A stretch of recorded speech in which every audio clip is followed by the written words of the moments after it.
Next है method to measure inflation. Inflation को measure करने के लिए इंडिया में कौन कौन से जो है इंडाइसेस यूज किए जाते हैं। तो तीन मेथड्स जो है हमारे पास हैं, एक wholesale price index, consumer price index और तीसरा है जीडीपी डिफ्लेटर।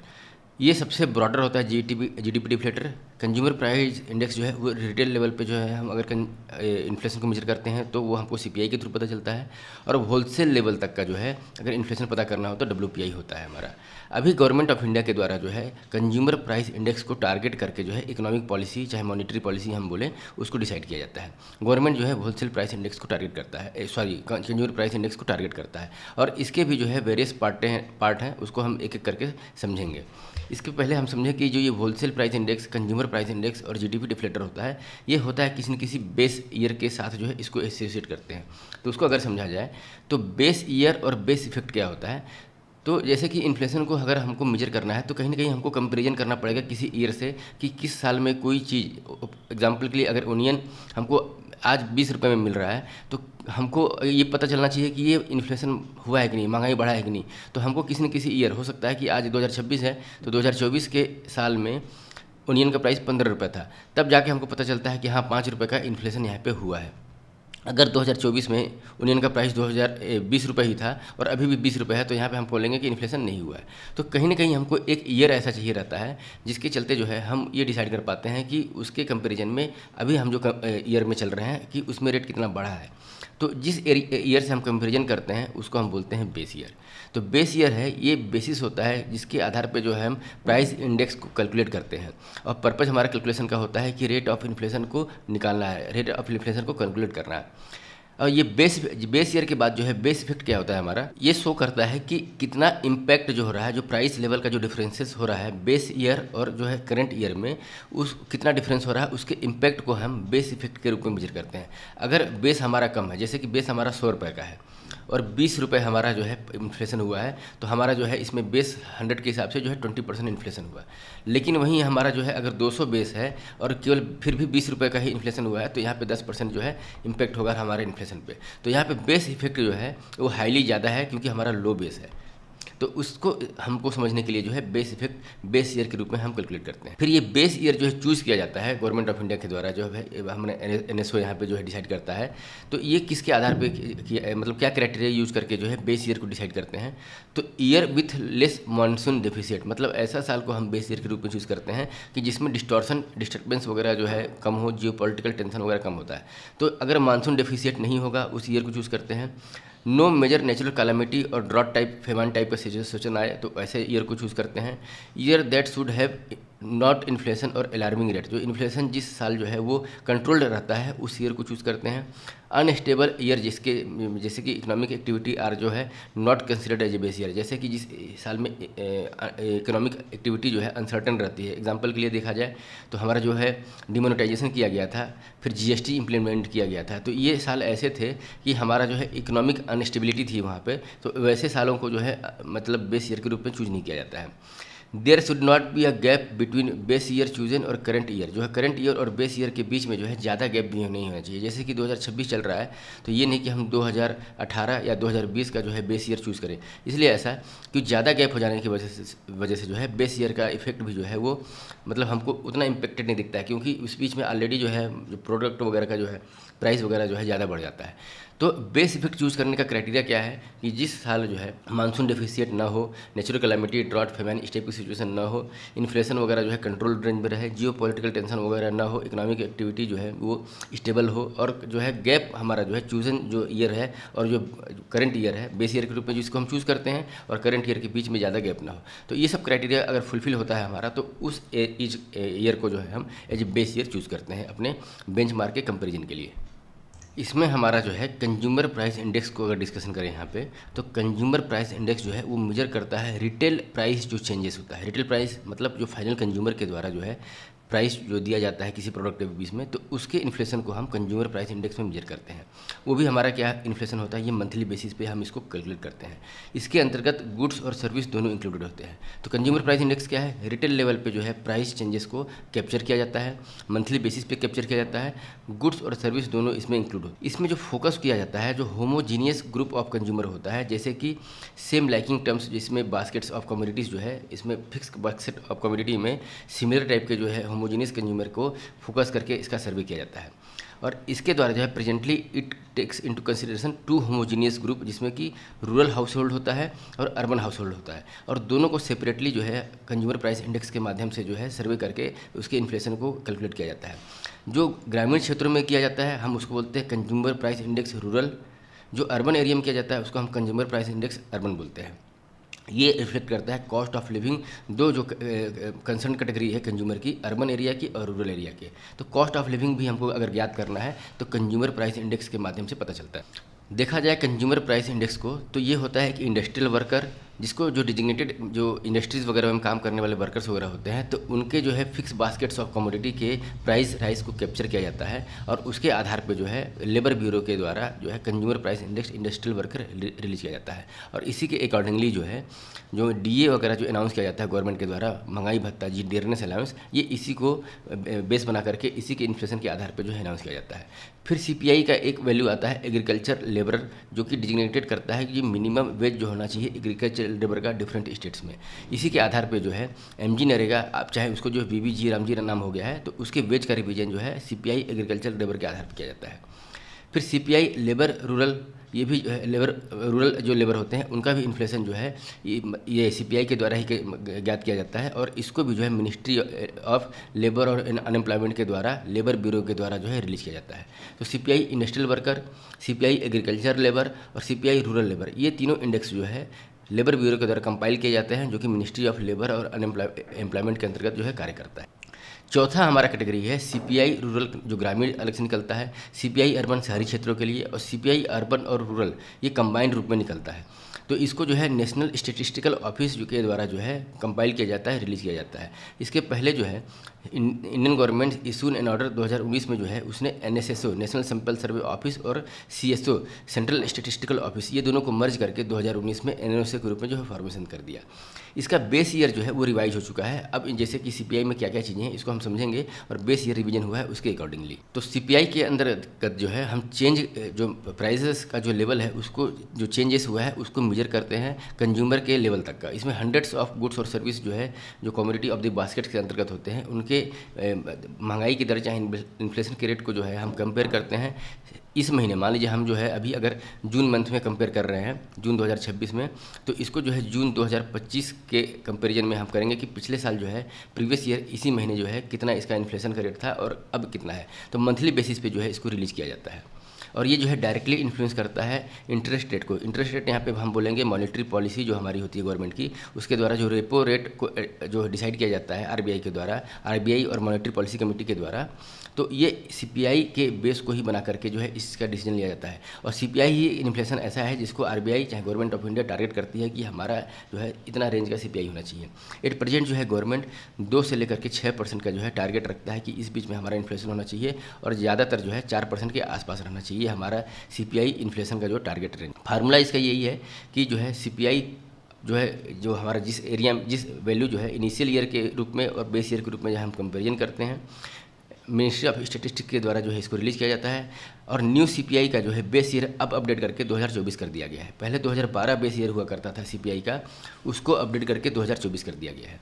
2024 की सीरीज जो है इसमें रिप्लेस कर दिया गया है जो अर्ली ईयर जो मेजर जो है 6 ब्रॉड कैटेगरी थी, food and beverage, pan, tobacco, intoxicants, clothing, footwear, housing, fuel and light, miscellaneous. इसके अंतर्गत जो है मेजर रीस्ट्रक्चरिंग किया गया है, कुछ कमोडिटीज़ को मतलब हटा दिया गया है, कुछ नई कमोडिटीज़ को इसमें ऐड कर दिया गया है। 2024 के जो बास्केट्स हैं सीपीआई के, उसके अंतर्गत जो है 358 गुड्स और सर्विस जो है इंक्लूड किए गए हैं, विच इज़ 59 गुड्स जो है सर्विस जो है अर्स्टवाइल बास्केट में थे। तो जो हमारा 2015 का जो बेस ईयर था उसके कंपैरिजन में जो है 59 गुड्स और सर्विसेज जो है यहाँ पर इंक्लूड हुए बढ़े हैं। और इस एक्सपेंडिचर को जो है क्लासीफाई किया गया है 12 डिवीजन के अंतर्गत। जो है फर्स्ट लेवल जो है उसमें 43 ग्रुप हैं, 92 क्लासेस हैं, 162 सब क्लासेस हैं, जिसके अंतर्गत जो है 358 कम्युनिटीज़ को जो है हायरार्की बेसिस पे जो है रखा गया है। फर्स्ट टाइम जो है इसके अंतर्गत जो है रूरल हाउस रेंट को भी जो है इंक्लूड किया गया है, जिसके चलते रूरल हाउसिंग कंजम्पशन को भी एक वाइडर कवरेज यहाँ पे मिला है। अगर देखा जाए इसके अंतर्गत जो है तो जो चीज़ें को इंक्लूड किया गया है और वेट कितना दिया गया है, तो फूड एंड बेवरेज जो है 36.75% जो है वेटेड है।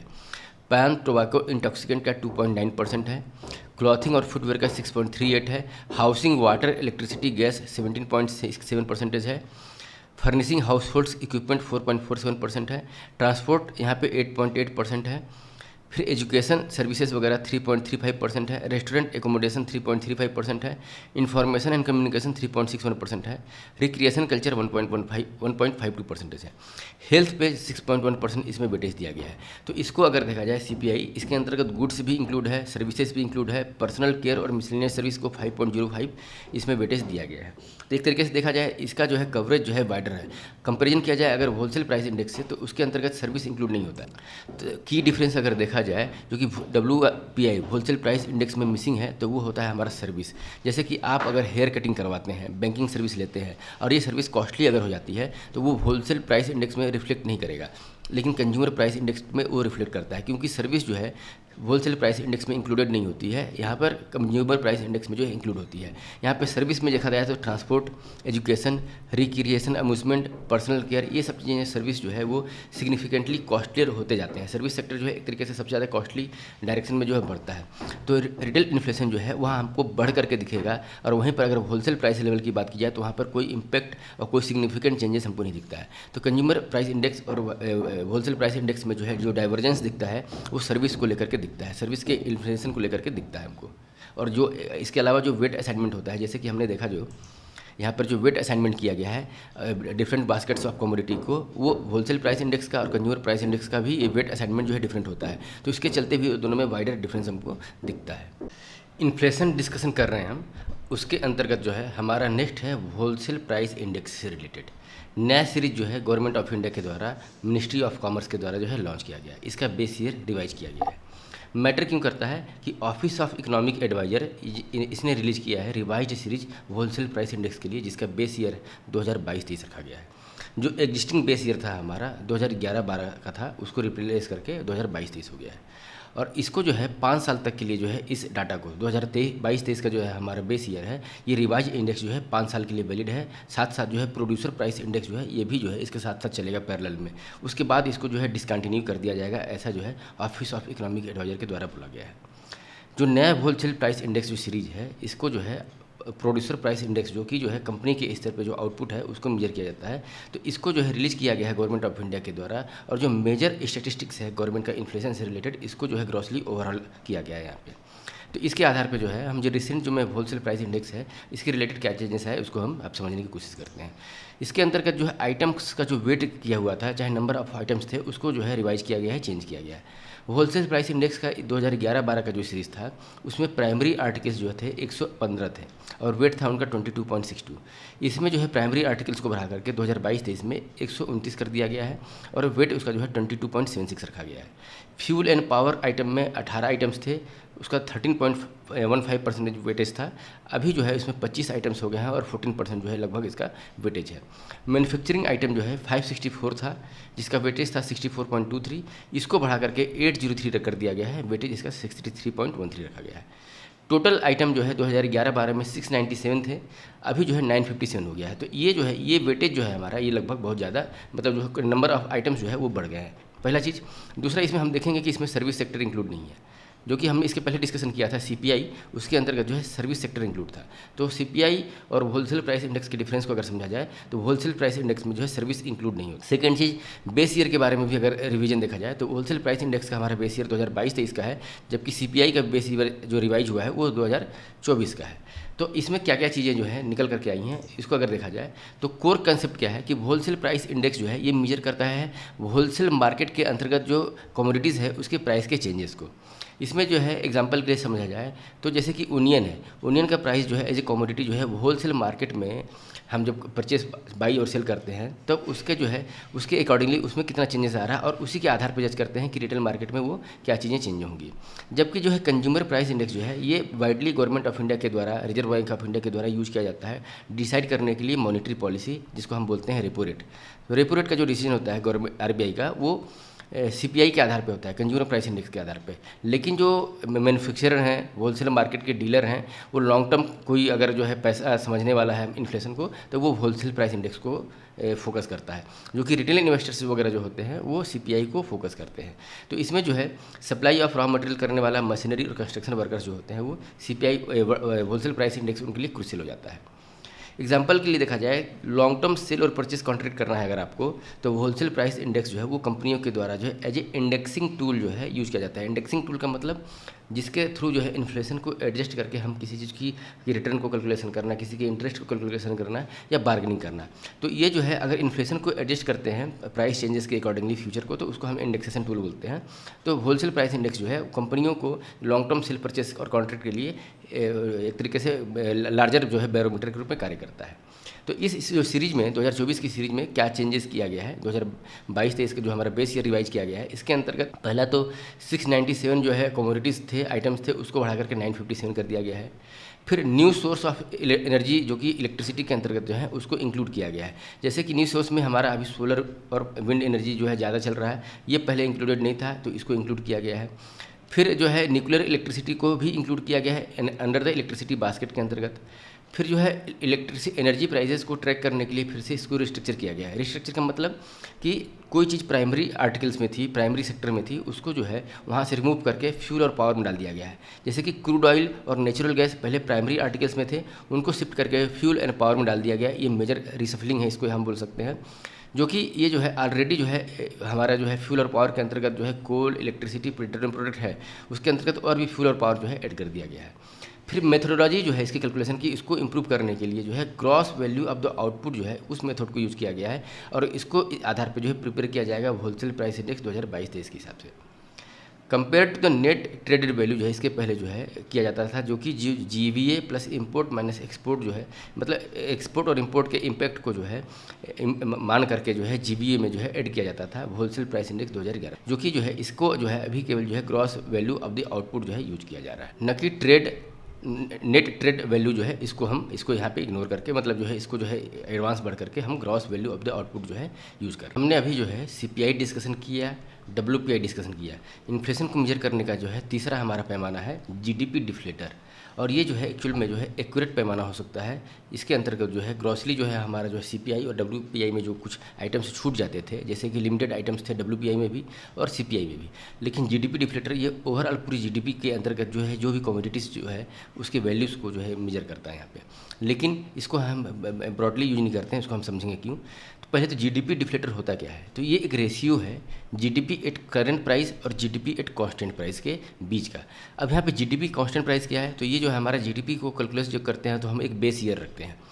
तो बेस ईयर के समय जो हमारा कॉस्ट था उसको हम बोलते हैं GDP एट कांस्टेंट प्राइस, और करेंट प्राइस मतलब जिस ईयर में, जैसे कि हम 2026 में जो है कंपैरिजन कर रहे हैं, तो ये हमारा जो है करेंट प्राइस। तो GDP डिफ्लेटर एक रेशियो है GDP at current price divided by GDP at constant price, और ये जो रेशियो निकल करके आता है वही हमारा GDP डिफ्लेटर। फिर से एग्जांपल समझते हैं कि मान लीजिए हम 2015 की बात कर रहे हैं। 2015 में हमारी GDP केवल 1 लाख रुपए की थी, जो कि एक नैनो कार बनाती थी, हमारी एक नैनो कार बनाती थी जिसका प्राइस जो है 2015 में 1 लाख रुपए। अब हम 2018 की बात कर रहे हैं और GDP को ही मेजर कर रहे हैं, तो हम क्या करेंगे, इस नैनो कार के जो है रेट को कंपेरिजन करेंगे। 2018 आते तक जो है 1,20,000 रुपये इस नैनो कार की वैल्यू, तो GDP हमारा डिफ्लेटर क्या होगा, तो 1,20,000 डिवाइडेड बाई 1, तो यहाँ पर जो है हमारा 20% का जो है इन्फ्लेशन बढ़ा है, जीडीपी डिफ्लेटर के रूप में बढ़ा है। तो ये जो है जीडीपी डिफ्लेटर क्या होगा कि यहाँ पर जो है जब हम ये रेशियो निकालते हैं, जब यहाँ पे जो है 120 डिवाइडेड बाई 100 करेंगे तो इक्वल टू 1.2 आएगा। यहाँ पर जो है 1,20,000 को डिवाइड करेंगे जब हम 1 लाख रुपये से, तो हमारा रेशियो क्या आएगा, 1.2 आएगा। तो ये हमारा जो है 1.2 जो है जीडीपी डिफ्लेटर हो गया। जीडीपी डिफ्लेटर अगर 1 आता है तो क्या होगा कि अगर 1 लाख की नैनो कार अगर नेक्स्ट ईयर भी चाहे 2 साल के बाद भी 1 लाख रुपये में मिल रही है, तो यहाँ पे हम ये बोलेंगे कि no changes in the general price level, कोई जो है प्राइस लेवल में चेंजेस नहीं आया। अगर जीडीपी डिफ्लेटर जो है 1 से ज़्यादा है, मतलब वो यहाँ पे हमारा 1.2 हमारे एग्जाम्पल में है, तो ये हमको बताता है कि जो है increase in the general price level कितना, यहाँ पे 20% जो है इंक्रीज हुआ है प्राइस लेवल को। तो WPI wholesale price index, consumer price index, इसके कंपैरिजन में जो है जीडीपी डिफ्लेटर जो है इन्फ्लेशन को बेटरली मेजर करता है, क्योंकि इसके द्वारा जो है ओवरऑल जो है इकोनॉमी के अंतर्गत जो है गुड्स और सर्विस जो है कवर अप किए जाते हैं।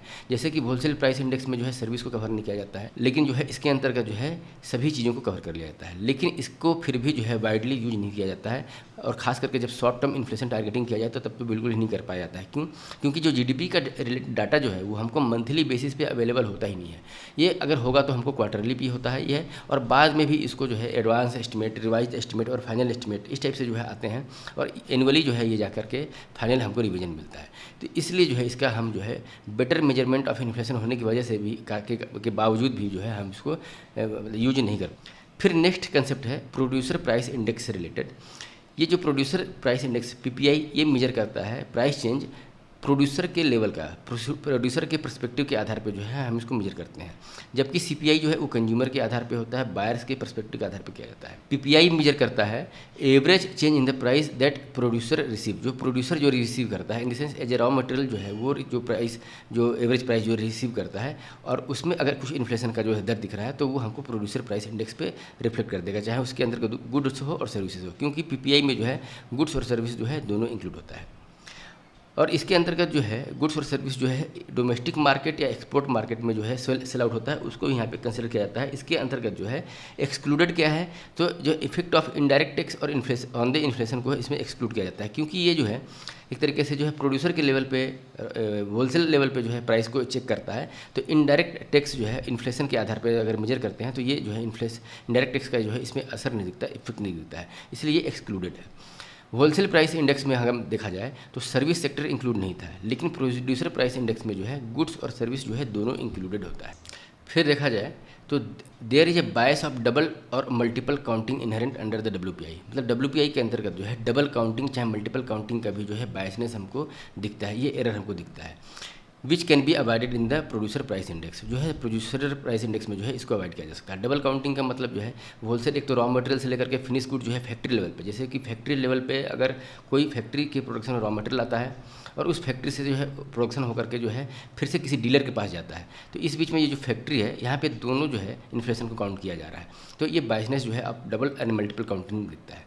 इसलिए गवर्नमेंट ऑफ इंडिया ने 2014 में जो है एक कमेटी गठित की थी, BN गोल्डार कमेटी, जो इनको जो है एक तरीके से जो है मैंडेट दिया गया था कि एग्जामिन करें कि होलसेल प्राइस इंडेक्स को जो है वो यूज किया जाए और WPI को जो है रिप्लेस कर दिया जाए, और उसको रिप्लेस करने का मेथोडोलॉजी भी इनको सलाह देने के लिए मतलब जो है ये कमेटी गठित की गई थी, BN गोल्डर कमेटी। ये इंपॉर्टेंट हो जाता है, कोई भी कमेटी चाहे 8 साल 10 साल 15 20 साल पुराना भी हो, एग्जाम के परस्पेक्टिव से इंपॉर्टेंट हो जाता है। तो इस कमेटी का जो है रिकमेंडेशन क्या था कि होलसेल प्राइस इंडेक्स से प्रोड्यूसर प्राइस इंडेक्स के अगर हमको शिफ्ट होना है तो पहले एक्सपेरिमेंटल बेसिस पे जो है मेजर करना पड़ेगा इन्फ्लेशन को, इन द सेंस कि दोनों को जो है हमको एक तरीके से पैरेलली जो है मेजर करना पड़ेगा और ग्रेजुअली शिफ्ट होना। और data from the supply use table जो है इसको यूज किया जाएगा कंप्यूट करने के लिए प्रोड्यूसर प्राइस इंडेक्स को, जो सप्लाई यूज टेबल है उसको यूज किया जाएगा data as a producer price index को मेजर करने के लिए। फिर base year for the experimental PPI क्या होगा, 2011-12 के लिए होगा। इसके अंतर्गत जो है सर्विस सेक्टर को इंक्लूड किया जाएगा और मेजर और एक्सपोर्ट और इंपोर्ट आइटम को जो है प्रोड्यूसर प्राइस इंडेक्स को कैलकुलेट करने के लिए इंक्लूड किया जाएगा। नंबर ऑफ जो एडवांस इकोनॉमी जैसे कि USA है उनके द्वारा भी जो है, इवन सम इमर्जिंग इकोनॉमी के द्वारा भी जो है ऑलरेडी होलसेल प्राइस इंडेक्स को रिप्लेस करके जो है प्रोड्यूसर प्राइस इंडेक्स को मेजर किया जाता है। और IMF इंटरनेशनल मॉनेटरी फंड ने भी जो है रिकमेंड किया है कि आप होलसेल प्राइस इंडेक्स की जगह पे जो है प्रोड्यूसर प्राइस इंडेक्स को मेजर कीजिए इन्फ्लेशन को टारगेट।